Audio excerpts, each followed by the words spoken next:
aqueles que morreram em estado de santidade, isto é, para digamos, em estado de pureza, nunca leva aos pagãos, aqueles que estão em pecado. Eu lhes disse, sou cristão, batizado, porque não sou transportado neste carro. Eles me disseram, este carro não pode transportar, por um lado, um pecador como você, e por outro lado, você ainda não terminou a sua estadia terrena. Você não veio aqui definitivamente, você deve retornar à terra, para seu país. Quando falaram comigo, o carro passou por nós e me disseram, você vê essas 3 pessoas que estão neste carro, são aquelas que morreram na terra sem pecados e que o mensageiro de Deus foi procurar.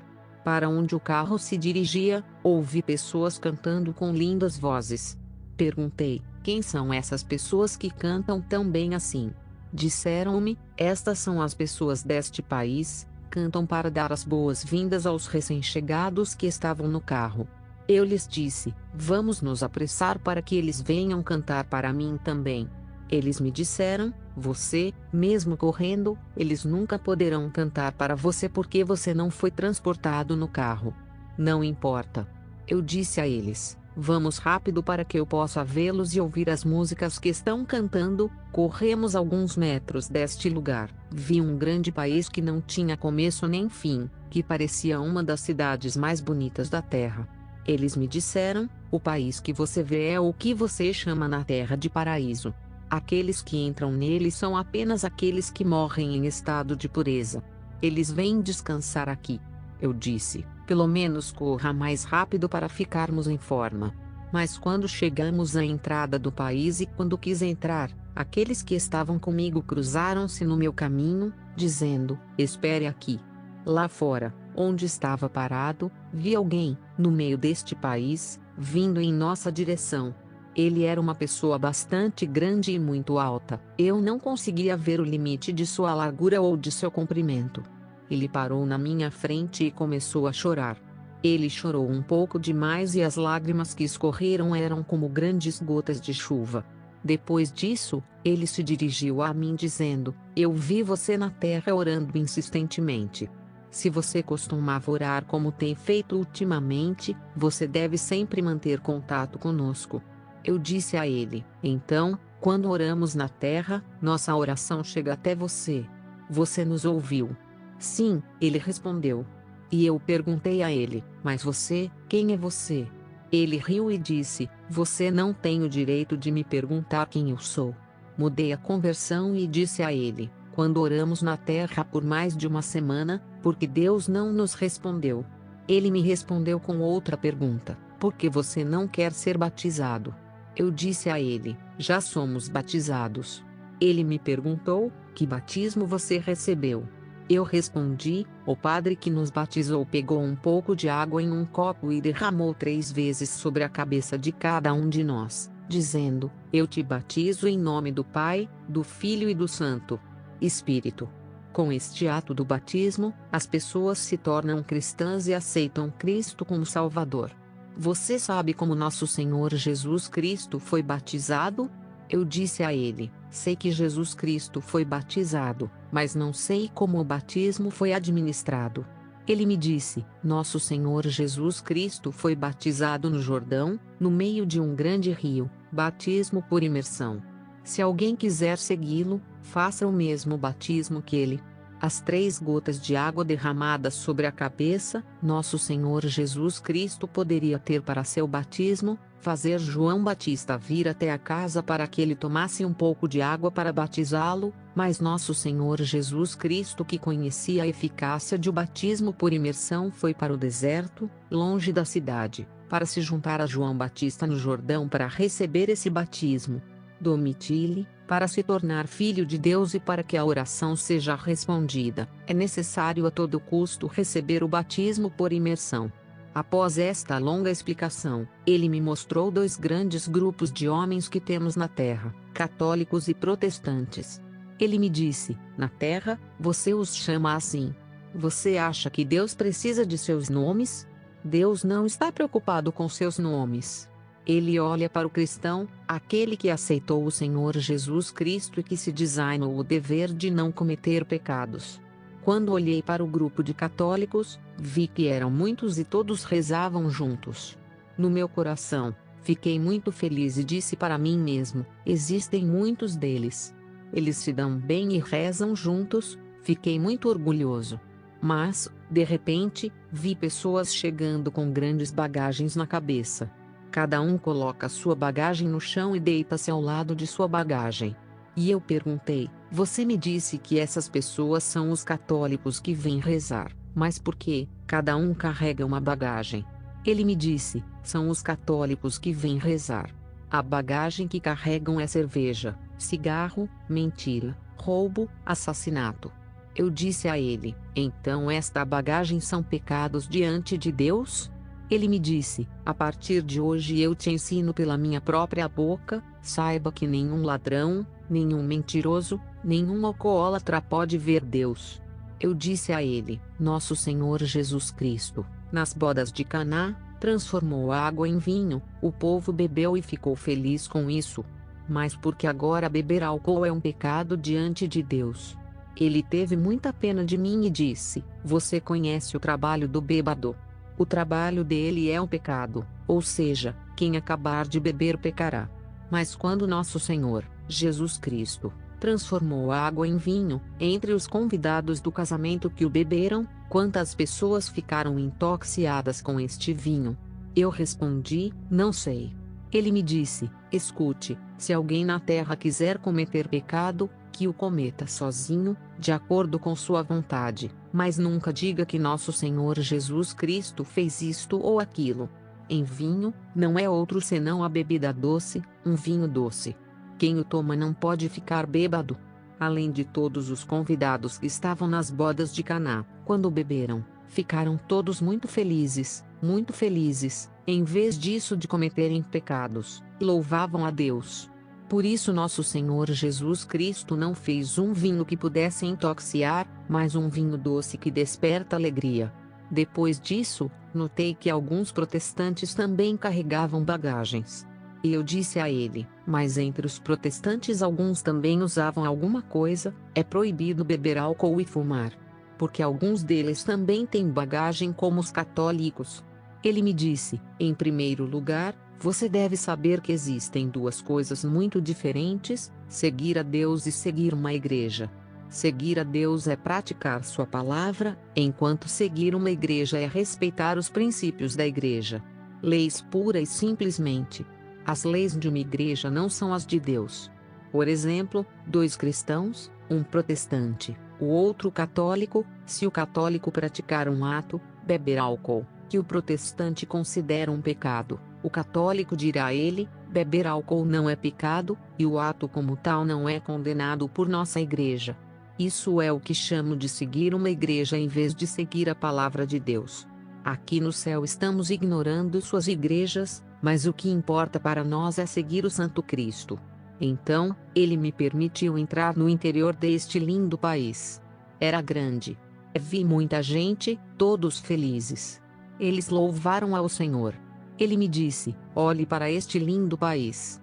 Todos aqueles que você vê aqui são cristãos, santos, sem pecados, que morrem todos os dias com você. É neste país que eles vêm descansar, mas um pecador não pode entrar.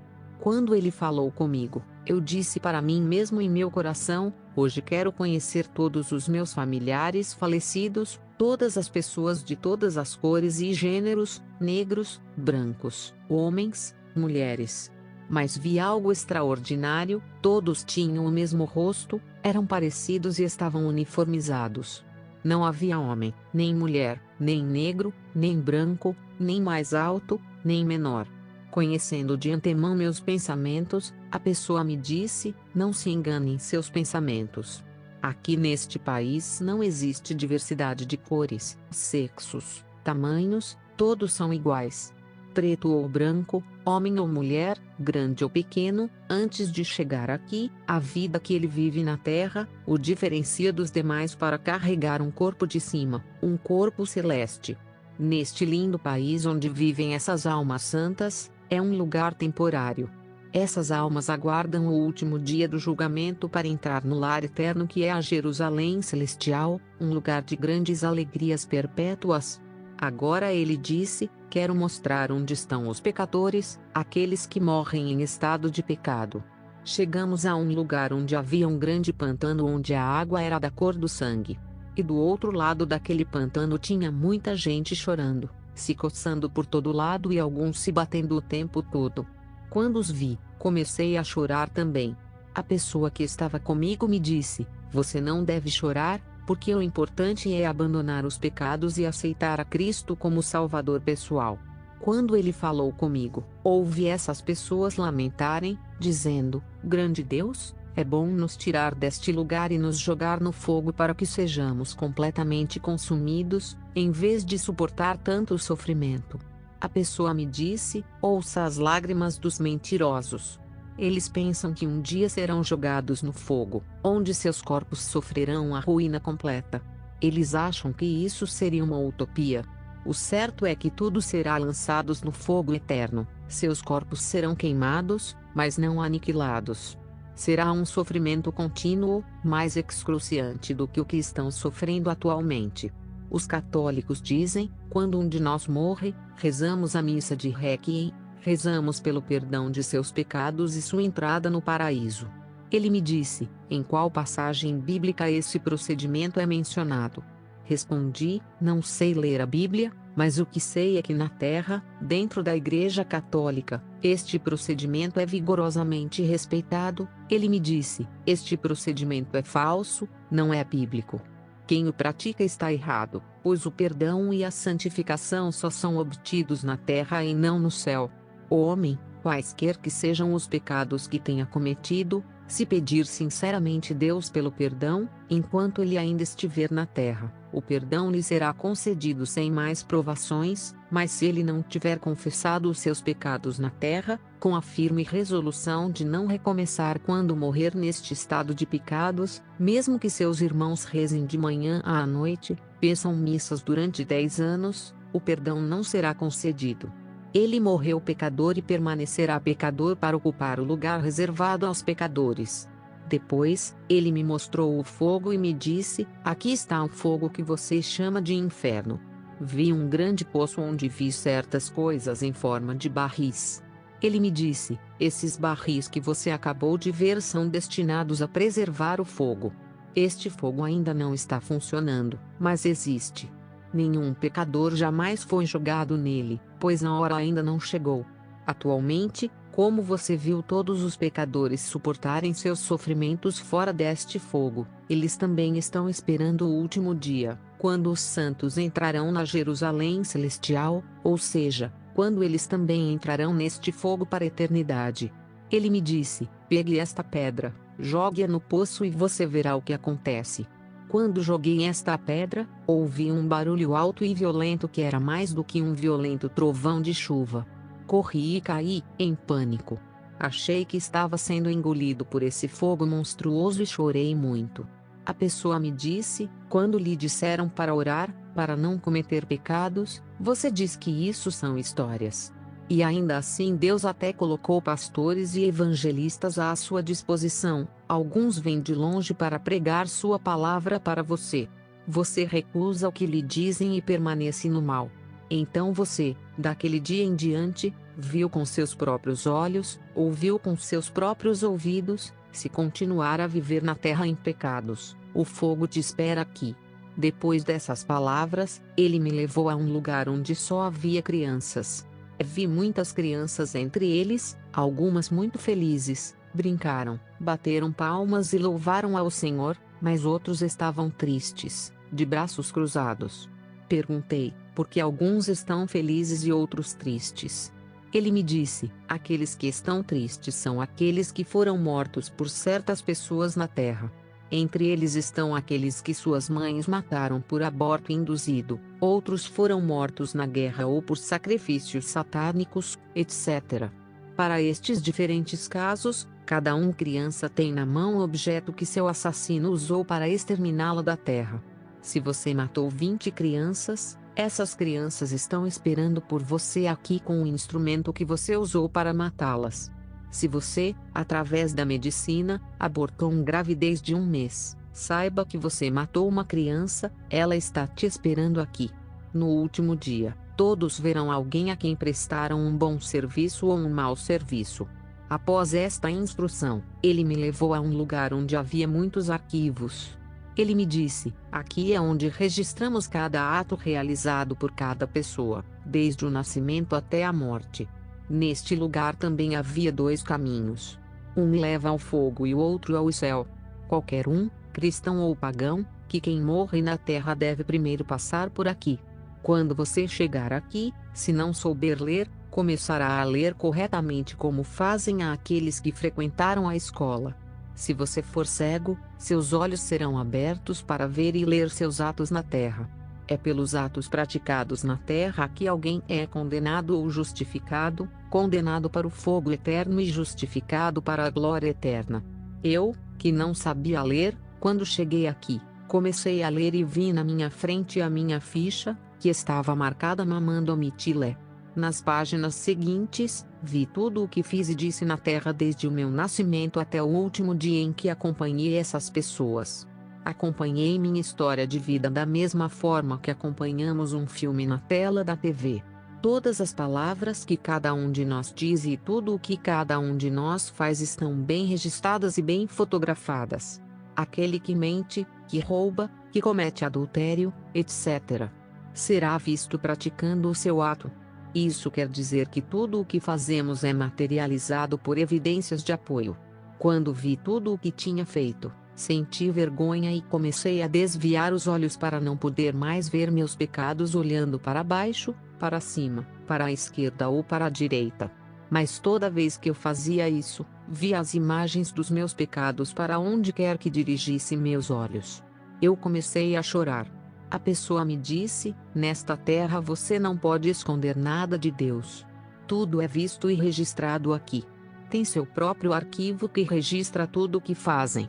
Perguntei: eis que todos os meus pecados estão registrados aqui, você os viu e os guarda. Agora, o que devo fazer para receber o perdão desses pecados? Ele me disse: o perdão de Deus só é obtido na terra. Aqui esperamos 2 coisas: condenação ou justificação, infortúnio ou felicidade. Chorei enquanto implorava a ele que me mandasse de volta à terra para pedir sinceramente perdão pelos meus muitos pecados. Quando eu implorei, ele me mostrou a terra. Este último estava em total escuridão. E vi no meio dessa escuridão feras andando na lama, comendo lixo, fazendo barulho e brigando. Ele me perguntou: o que você vê no meio desta escuridão? Eu respondi: vejo feras na forma de porcos. Ele me disse: eles não são porcos, mas são homens. Aqueles que não são cristãos, são como porcos na terra. Um pagão, mesmo que coma bem, se vista melhor e ocupe uma posição social importante na terra, ele parece um porco, ele não tem valor diante de Deus. Ainda naquela escuridão, ele me mostrou algo fora do caminho que parecia pele de boi e já exalava um cheiro ruim. Ele me perguntou: o que é isso? Eu disse a ele: é uma pele de boi. Ele me disse: não, não é a pele de um boi, mas sim o seu corpo. Fiquei muito surpreso ao ver como meu corpo havia se tornado e ele me disse: e ainda assim você não está aqui há 1 semana, mas você viu como seu corpo se tornou? Na terra, você come bem, você se veste melhor, vocês cuidam zelosamente de seus corpos, acreditam que são seres dignos, mas viram o que seu corpo se torna alguns dias após a morte. É bom e melhor curar suas almas, que durarão por toda a eternidade, do que cuidar incessantemente de seus corpos que são pó. Agora aqui lhe mostramos tudo. Quando estiver na terra, tome todos os cuidados possíveis para transmitir aos outros o que viu. Você não deve guardar para si tudo o que ouviu e viu aqui. Após este conselho, ele disse aos anjos para me devolverem à terra. No meu coração, ansiava por voltar à terra para confessar meus inúmeros pecados, mas vendo as trevas, o mal que invadia a terra, não queria voltar. Eu disse: por favor, deixe-me morar com você. Não tenho nenhum desejo de retornar à terra. Eles recusaram e me forçaram a recuperar meu corpo e retornar à terra. Quando cheguei à terra, espirrei e pedi água para me lavar. Desde aquele dia, tomei a decisão de não cometer mais pecados e comecei a pedir sinceramente perdão a Deus por todos os meus pecados já cometidos. Quando vejo alguém que está cometendo um pecado, fico com pena e meu coração dói, pois ele não sabe o que o espera na outra vida. Por fim, o que posso lhe pedir é que aceite o Senhor Jesus em sua vida, e pare de cometer pecados, para que um dia todos encontremos alegria com o nosso Deus. Cada um de nós tem a sua ficha lá em cima, onde fica tudo registrado. No último dia, qual será o nosso destino após o julgamento? Condenação ou justificativa?